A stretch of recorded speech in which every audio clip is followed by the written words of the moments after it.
The massive space station floated in the darkness like a giant metal city. Its red towers stretched into the void, marked with scratches and dents from thousands of years of alien meetings and deals. Commander Krathvel stood at the huge window, watching small ships arrive from distant worlds. His thick, scaled skin gleamed under the station's lights as he observed the daily routine with bored eyes. For 3,000 years, the galaxy had worked the same way. The Zephyrians were in charge because they were the strongest. They came from a planet called Zephyr Prime, where the air could burn your lungs and the gravity was so heavy it could crush bones. Volcanoes erupted constantly, and deadly creatures hunted in pools of liquid metal. Only the Zephyrians could survive there, which made them the toughest beings anyone had ever seen. Other alien races brought them gifts, technology, and art in exchange for protection. The math-loving Chiralites with their crystal bodies, the gas cloud Nethans, who floated like living smoke, and the plant people Verdani, who grew instead of being born. They all served the Zephyrians because they had no choice. It was simply the natural order of things. "Commander," a voice like breaking glass interrupted his thoughts. Secretary Valinix, a tall crystalline being, approached with quick steps. His body sparkled as he moved, reflecting the station's lights in rainbow patterns. "We have news about the newcomers. They call themselves humans." Krathvel's mouth twisted into what might have been a smile on his reptilian face. Another weak species from some peaceful world, no doubt. They probably lived on a planet with gentle rains and soft grass, spending their time making art or studying stars. The same story he had seen hundreds of times before. "Tell me about their home planet," he said, not really caring about the answer. Volinix's crystal body flickered nervously.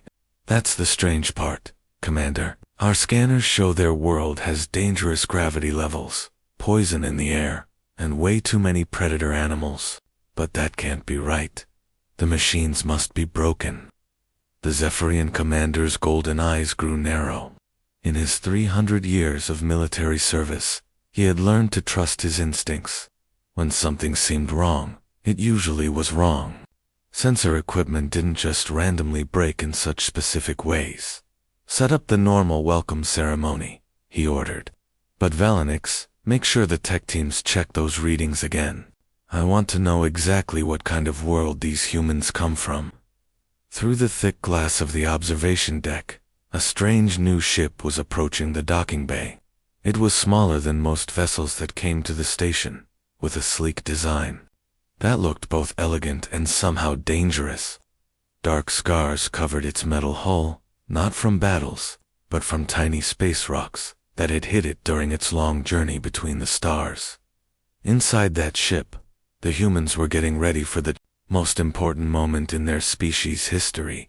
They had no idea that their arrival would change everything. The galaxy thought it knew about strength, survival, and what it meant to be dangerous. Captain Park Ji-ho checked his uniform one more time and looked at his crew. They were nervous but excited, representing all of humanity in this first meeting with alien civilizations. They had traveled farther from Earth than anyone before them, carrying hopes for peace and friendship among the stars. Back on the station, other aliens were gathering to see the newcomers. The Chiralites hummed mathematical songs of welcome, while the Verdani prepared gifts of beautiful flowers that glowed with soft light. Everyone was curious about these humans, but nobody was worried. After all, how dangerous could they be? "Commander." Krathvel moved away from the window and walked toward the docking bay. His heavy footsteps echoed through the corridors as other aliens quickly stepped aside. Even after all these years, most species still felt fear when a Zephyrian approached. It was a respect born from knowing that Zephyrians could survive things that would kill anyone else. But as he walked, a strange feeling grew in his chest. The sensor readings bothered him more than he wanted to admit. What if the machines weren't broken? What if these humans really did come from a world as dangerous as Zephyr Prime? The thought seemed impossible, but Commander Krathvel hadn't lived 3 centuries by ignoring possibilities. The docking bay doors were opening now, revealing the human ship in all its scarred glory. Soon, he would meet these creatures face to face and learn the truth about their origins. He had a feeling that this day would be remembered for a very long time. In the depths of space around them, ancient laws of survival were about to be tested. The galaxy's understanding of strength and weakness was about to change forever. And it all started with a simple question that nobody had thought to ask. What if the Zephyrians weren't the only species tough enough to survive on a world that wanted to kill them? The humans were about to provide a very surprising answer. Captain Park Ji-ho took his first step off the human ship and into a world unlike anything he had ever imagined. The metal doors of the new Soul closed behind him with a soft hiss, sealing away the familiar smells and sounds of Earth. His 3 crew members followed closely, Lee Hannah with her sharp eyes, always watching for danger. Dr. Kim Dae-ho, carrying his medical equipment, and Engineer Choi Min-ho, whose hands never stopped moving as he studied everything around them. The welcome room was enormous, with a ceiling so high it seemed to disappear into shadows. Strange music filled the air, as crystal beings sang songs that sounded like wind chimes in a gentle breeze. Their bodies caught the light and threw rainbows across the walls as they moved, floating clouds of gas that somehow had faces swirled around the room in complicated patterns, welcoming the humans with shapes that meant friendship in their strange language. Plant creatures that looked like walking trees offered gifts of glowing seeds, their leaf-covered arms pulsing with soft blue and green lights. Everything was so alien, so impossible, that Park had to remind himself this was really happening. "Welcome to our galaxy," said the crystal being named Valenix, his voice somehow coming through a machine that turned his sounds into words the humans could understand. "We hope your trip here was not too difficult." Park smiled the way he had practiced for months before leaving Earth. "Thank you for having us. The journey went well after we got past the asteroid field, though I have to say, the radiation out there was pretty intense, reminded me of the solar storms we get back home." The aliens looked at each other in ways that seemed confused, though it was hard to tell with faces so different from human ones. None of them understood why anyone would casually mention surviving deadly radiation like it was just bad weather. Dr. Kim stepped forward, secretly using his medical scanner to learn about these new life forms. "This station is amazing. You must be incredibly smart to build something that lets so many different species breathe and live in the same place." A plant person with glowing leaves spoke up.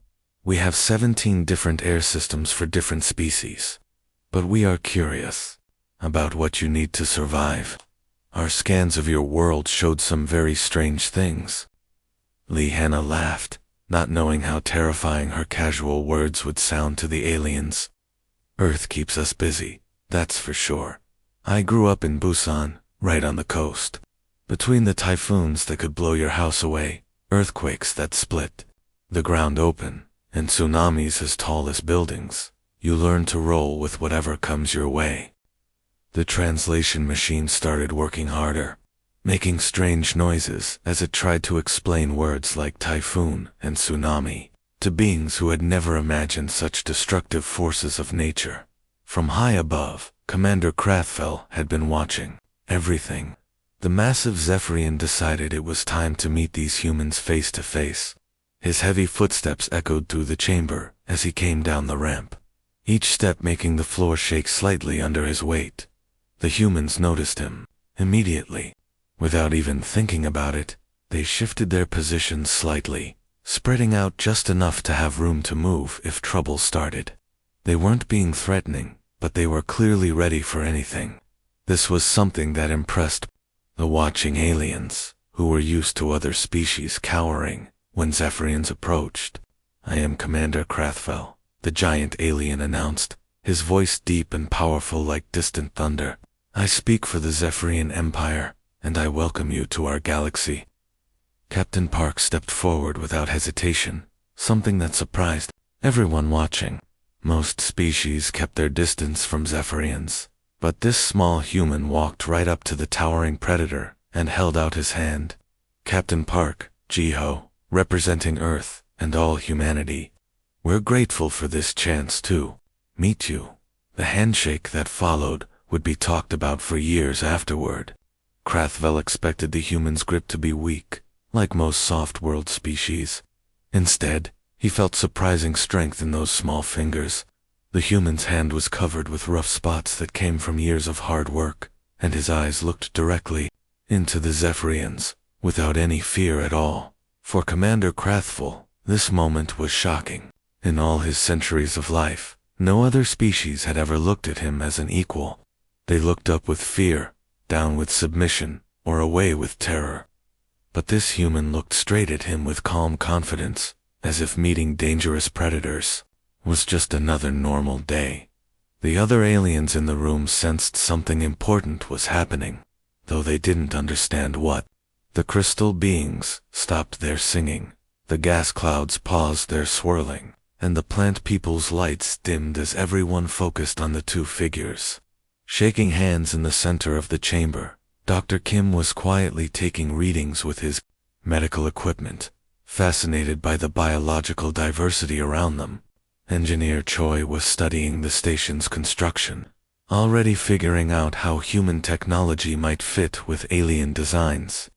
Lee Hannah kept watch over everything, her military training making her aware of every exit and potential threat. None of them realized that this simple meeting was the beginning of something that would change the entire galaxy. The age of Zephyrian dominance was about to face its first real challenge, and it came from a species that nobody had expected to be dangerous. Commander Krathvel released the human's hand, but the feeling of uncertainty remained. Something about these creatures was very different from anything he had encountered before. The peace of Galactic Station harmony was shattered when loud alarms started screaming through every hallway. Red warning lights flashed as the station's computer voice announced the terrible news. Space pirates had broken through the outer defenses and were now inside the station itself. Commander Krathvel's deep voice echoed from speakers throughout the massive structure. All civilians must go to the emergency shelters immediately. Zephyrian soldiers will handle this threat. In the human living area, Captain Park was already putting on his protective armor when Lee Hannah rushed into his room. Her face was serious as she delivered her report. Captain, we have enemy fighters on levels 7 through 12. The engineering team says they're trying to break into the main power source. Park nodded grimly as he checked his weapon, a simple-looking gun that had made the aliens curious about human technology. Get everyone ready. We'll use our standard defense plan.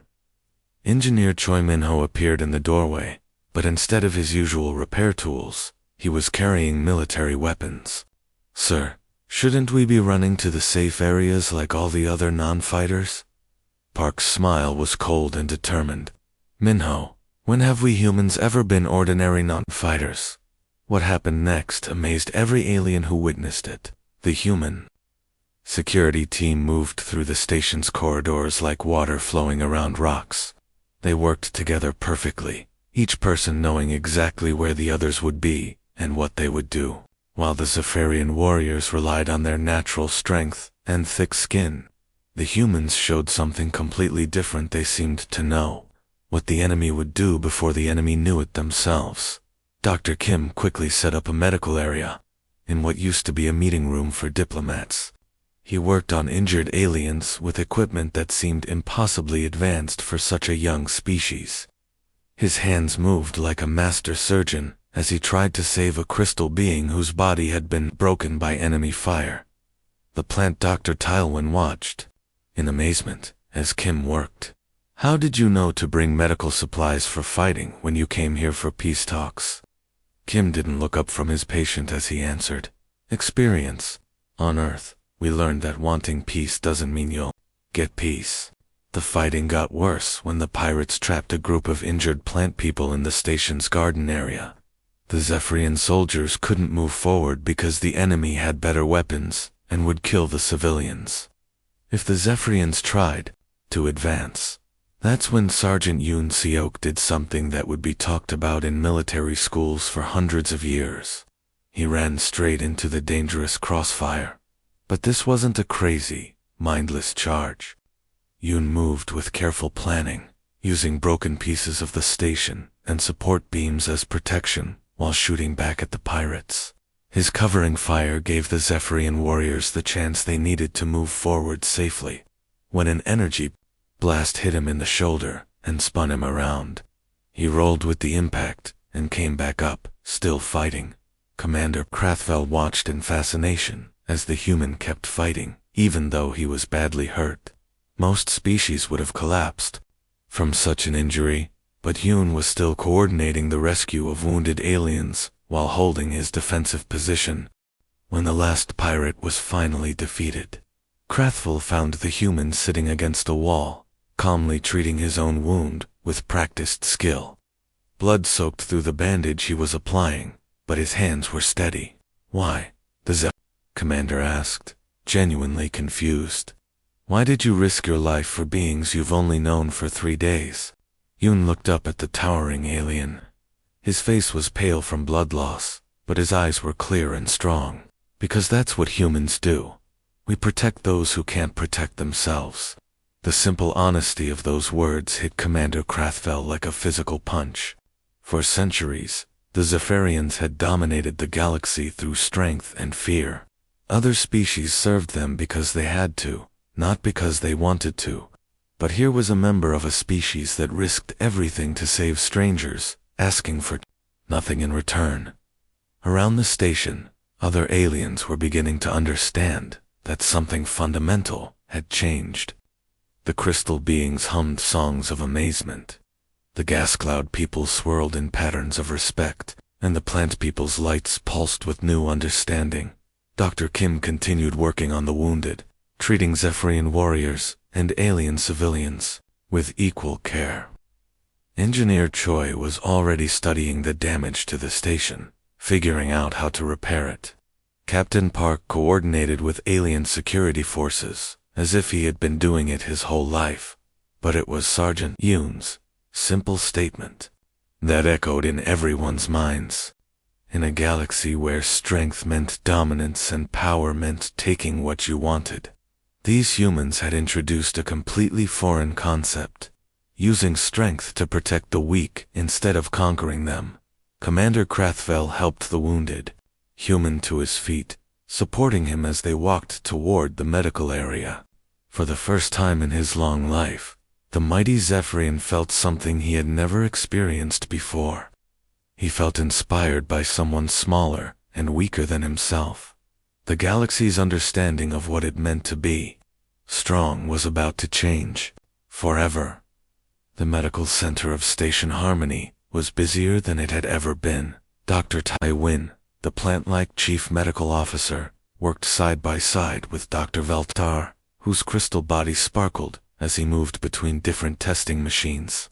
They had been running tests on human blood, skin, and bone samples for hours, and each new result seemed more impossible than the last.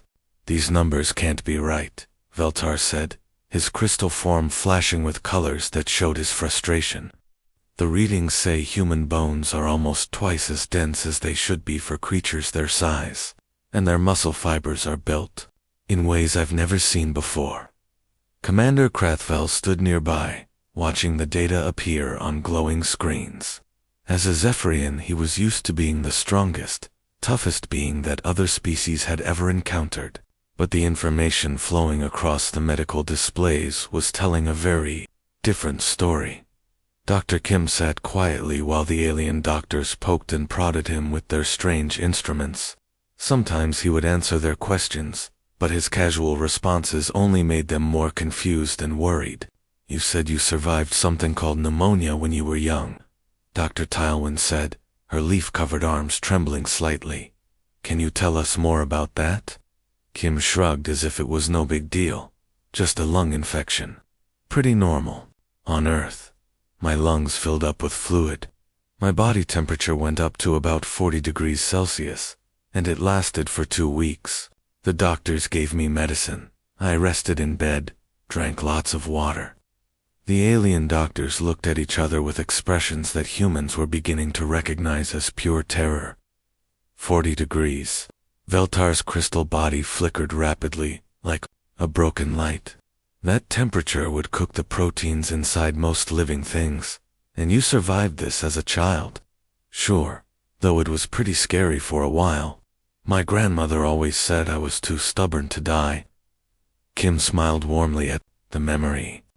She lived to be 94 years old. Even after her heart stopped working properly 3 times, 2 strokes that paralyzed parts of her body, and a fight with cancer that we thought would kill her. Captain Park had been listening from across the room, and he decided it was time to tell the complete truth. Commander Crathful, I think we need to have a serious talk about what Earth is really like. They all gathered in the station's most secure meeting room. Humans, Zephyrians, and representatives from the other alien species sat around a large table. Captain Park touched a control, and a 3-dimensional image of Earth appeared in the air above them. A beautiful blue and white ball, floating in the darkness of space.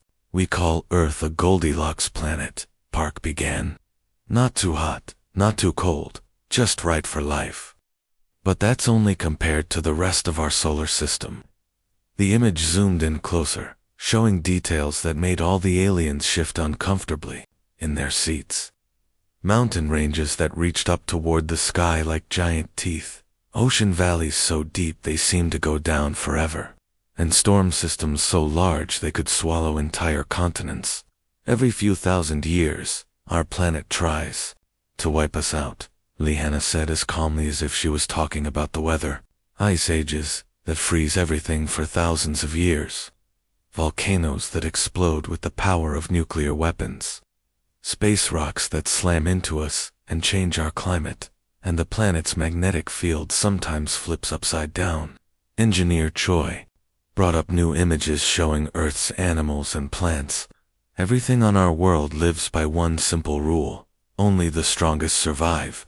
Hunters chase prey. Prey animals develop better defenses. Hunters get better at hunting. Prey gets better at hiding.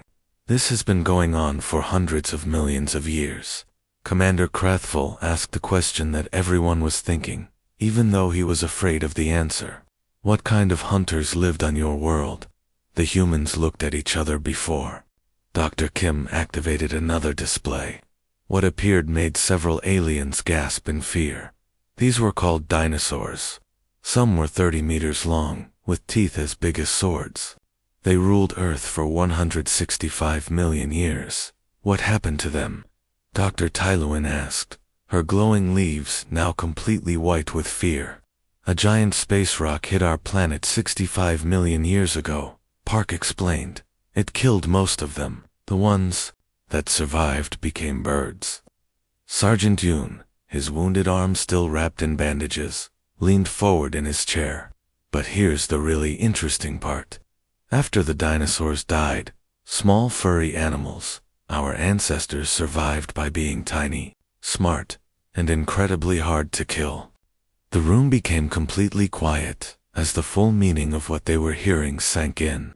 These small, soft-looking humans weren't just from a dangerous world. They were the survivors of a planet that had been trying to kill everything living on it for billions of years. And not only had they survived, they had become the dominant species. Veltar's crystal body was now pulsing with rapid nervous lights. Your planet has been trying to eliminate life for millions of years, and you not only survived, but learned to thrive. Pretty much, Kim said with a cheerful smile. Earth taught us that if you can't adapt, you die. So we got very good at adapting. Commander. Crathfell sat back in his chair, his mind struggling to process this information. For centuries, Zephyrians had believed they were the ultimate survivors because they could handle the volcanic hell of their homeworld. But Earth sounded like it. Made Zephyr Prime look like a peaceful vacation spot. Lehanna pulled up one more image, a map showing Earth's current dangers. These are just the things trying to kill us right now. Earthquakes, hurricanes, tornadoes, floods, droughts, diseases, poisonous animals, and predators that hunt in packs. And you consider this normal? asked Dr. Tylewin, her voice barely a whisper. It's home, Park said simply.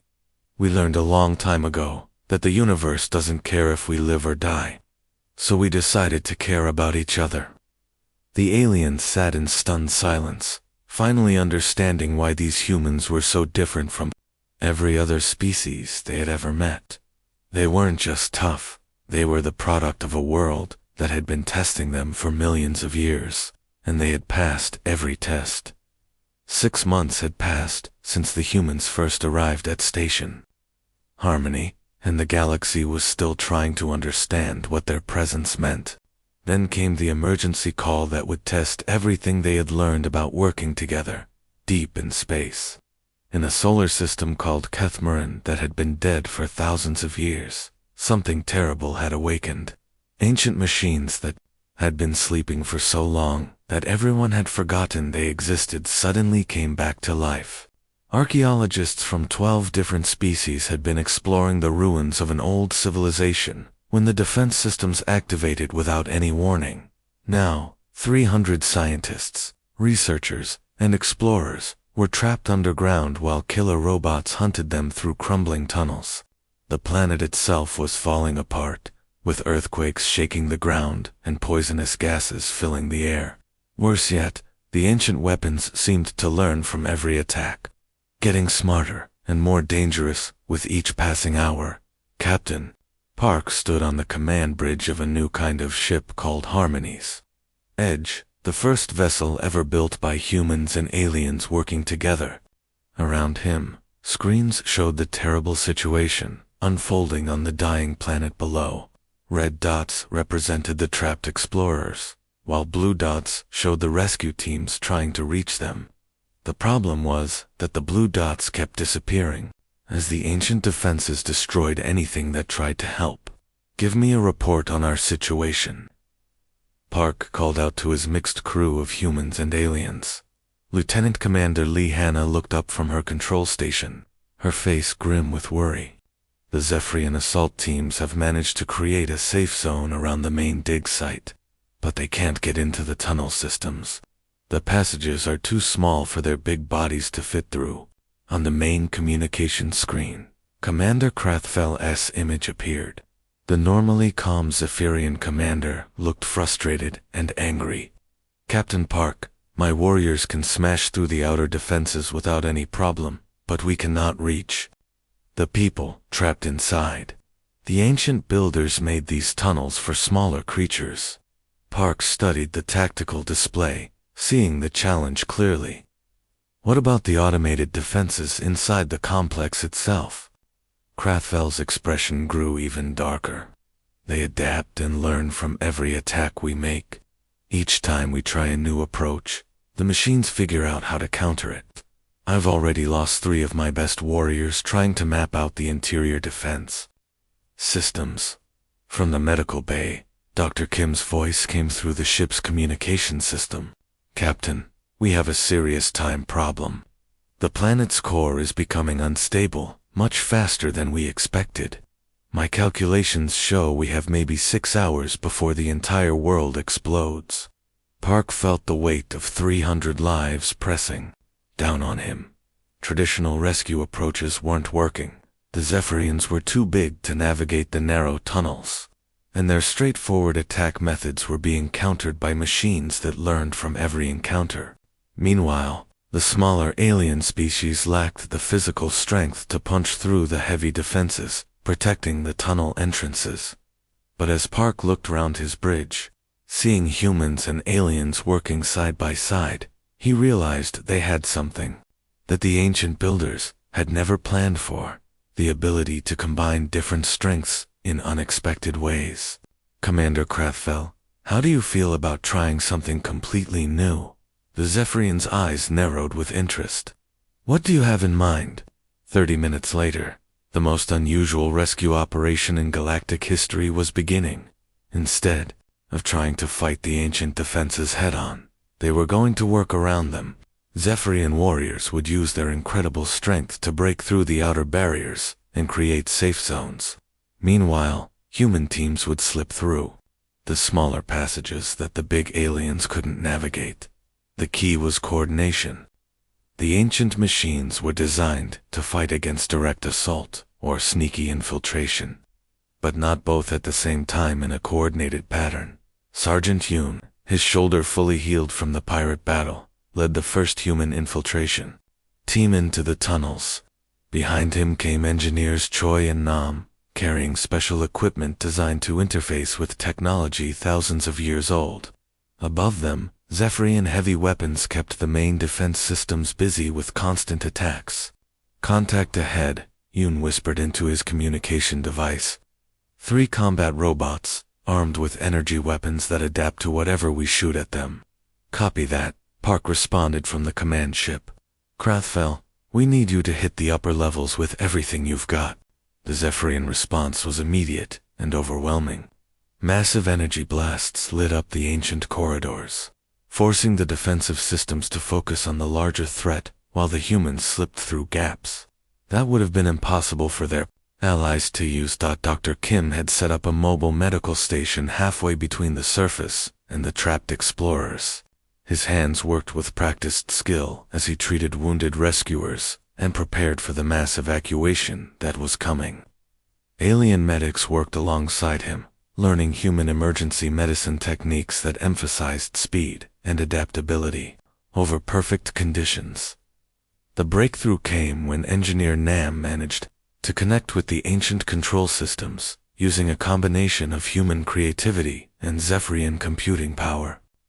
The defense grid had been designed to counter single-species attacks, but it had no programming for dealing with multiple species working together in ways that complemented each other's strengths.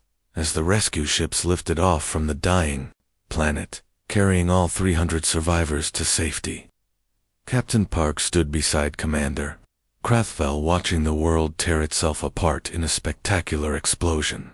The galaxy had found a new way to face impossible challenges, not through dominance, but through cooperation that made everyone stronger.